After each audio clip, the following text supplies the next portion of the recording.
I feel like that every fight. I always feel like I have nothing to lose. You know, I've basically been through it all already. So to me, the fighting is the easy part. Rashad Evans thinks that the way you can do it with Jon Jones is through an uppercut. Do you agree? What do you see? You know, I never really train uppercuts, but for some reason in fights they happen. So we'll see. But Jon is 6'4" and he's lanky as hell, so I think I just gotta take whatever he gives me. After all the ups and downs that you've been through in your career, what has this week been like? Have you been able to sit back and sort of savor it? No. I've been on the go since, you know, I flew back from Sweden. But it's cool though, you know, I have one life to live, so I'm enjoying the ride. Earlier on this year, you know, there was like that issue where you had to kind of step away from the fight game for a bit, and then you finally got back into it. I mean, going through that and then the fight with Gustafsson, like, how difficult has this year been for you going through all of that? It's been a little difficult, but I think, you know, with the help of my friends and family and the fans, with them believing in me and trusting me and actually, you know, understanding who I am, I think they can see that I'm a completely different person than what I used to be. When I was fighting 170, I hated everybody, you know, but now I'm fighting 205 and I can eat, I can enjoy myself, and I can actually train. So I think people can tell that the things that I was accused of and all that stuff, I think everybody can tell that's just not who I am. But it's interesting because fans can turn on you very quickly. Oh yeah, you drop of a dime. So I mean, that had to feel good, but like you said, the fact that so many did stick with you. Yeah, I don't know why, but they did, and I'm blessed that they did. You know what I mean? I don't know. I don't even know how to answer that. I remember, you know, when you had your post-fight speech that you had said, you know, come on, Jon Jones, get better, get healthy. You know, you were quite gracious in that respect. With his situation, I mean, what are your general thoughts on what came out about Jon Jones? He's human. Everybody makes mistakes. You know, I put on my Facebook, everybody's like dogging Jon Jones. You know, I said it before, this world is crazy. Whenever somebody gets down, you know, the world wants to keep stomping on you and hitting you while you're down. Nobody really wants to give you a helping hand and lift you up. And I think that's what's wrong with the world today. You know, we feed off of drama.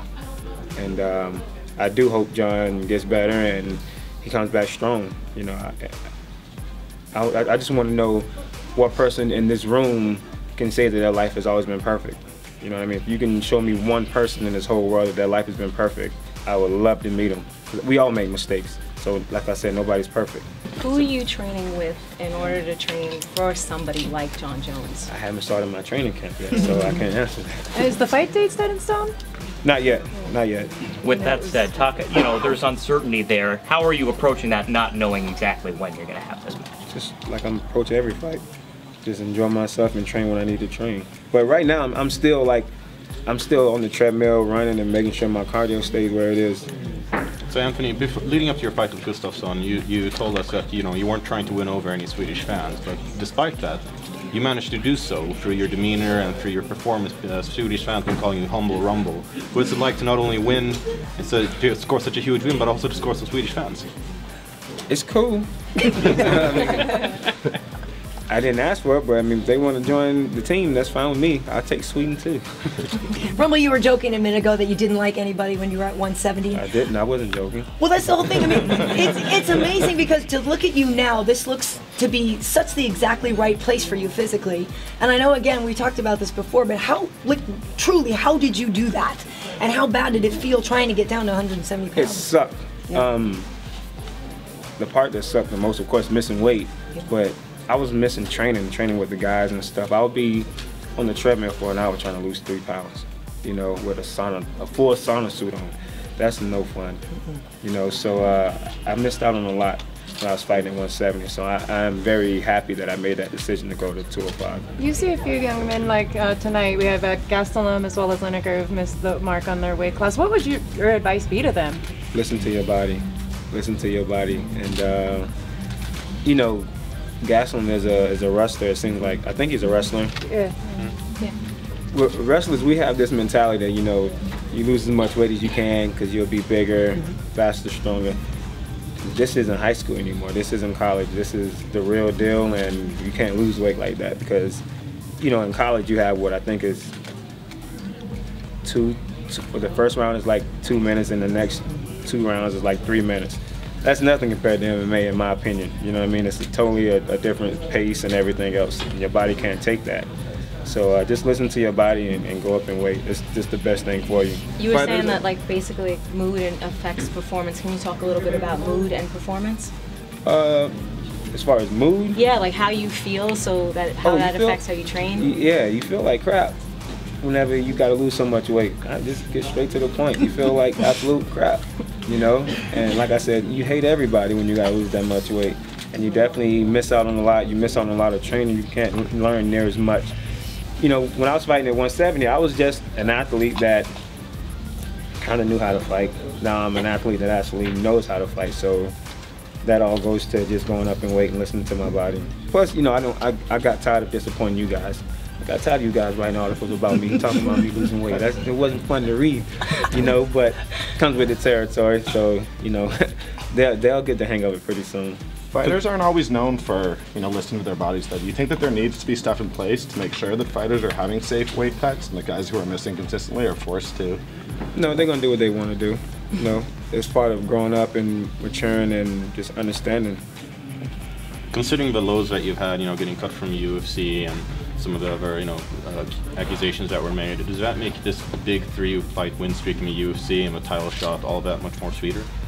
Yeah, you know, I feel like I've hit rock bottom already. So having the success that I'm having right now, this is just fun to me and it's making everything so much better.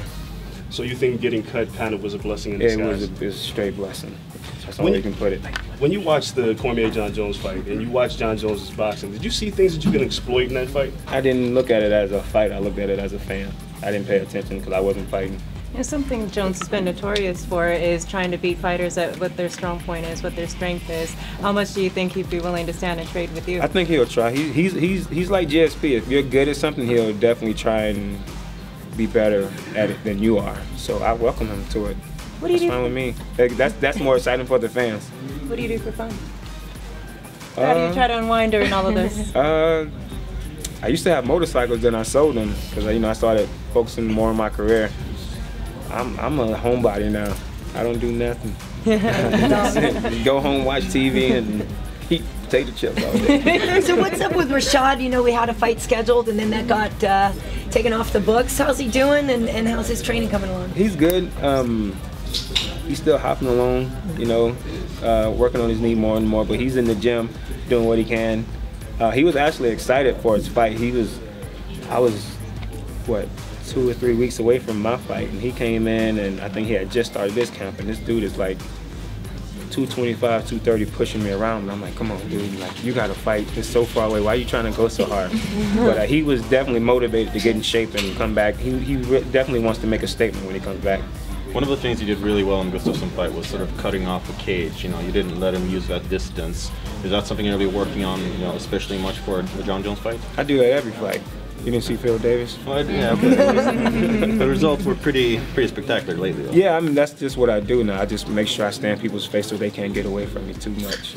And how much are we worried about that for a front kick to the knee that Jones is pretty known for? I'm not worried about it. Are you worried about his eye hugs? Not worried about it. No. You know, usually when people poke me in the eye, I kind of, you know, end it pretty quick.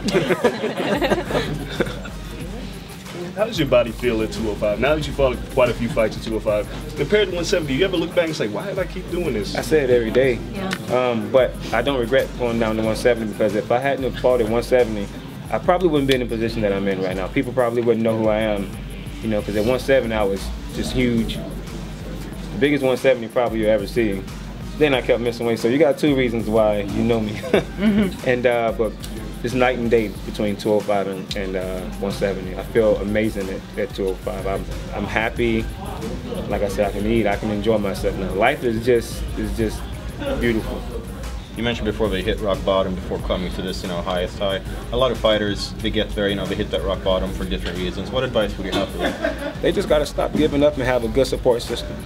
You know, most importantly, if I would have given up when I hit rock bottom, my granddad would have probably been doing backflips in his grave. And, you know, I think about that. You know, I mean, he always taught me to never give up. And my grandmother, she she loves the fact that she gets to go into town and people know who she is now. So I want to make sure she keeps her high, you know what I'm saying? So I never want to disappoint my family. And I don't want to be one of those, what is it, could have been guys they talked about like on Share Dog, you know, guys that had the potential of being a champion or this and that. I don't want to be in those stories. I want to be a guy that they said, you know, he didn't give up regardless of anything. Isn't your hat kind of an homage to your grandfather? The saying there, isn't that something that No, actually a good friend of mine made this hat for me, so I like it. All right. I thought it meant you had said that your grandfather used to say something like that. No. All right. You know, I was just going to say, you put something on Facebook the other day about, you know, when everything is going poorly, when all the things are going wrong, you're actually receiving a message right there that you need to change. You said something like it was the man upstairs telling you that you're not in the right place. Yeah, I mean, a lot of people don't pay attention to what's going on around them. Things can go bad, they think, oh, that's how it's supposed to be. No, it's obviously it's not supposed to be. You're obviously not supposed to be in the position you're in right now. You should be doing something different. A lot of people don't think about things like that. But when I post up those quotes and all that stuff, it comes from my aunt, my grandmother's sister. And she sends it to me every single day, and I just feel like it does something to me, because usually, you know how you say things happen right on time, so when she sends me stuff, when she sends it, just happened to be that day I actually need it, you know? And I just feel like if it can do something for me, it should be able to do something for somebody in the world. And usually I'll get a message right up under the comment and say, thank you, I needed that.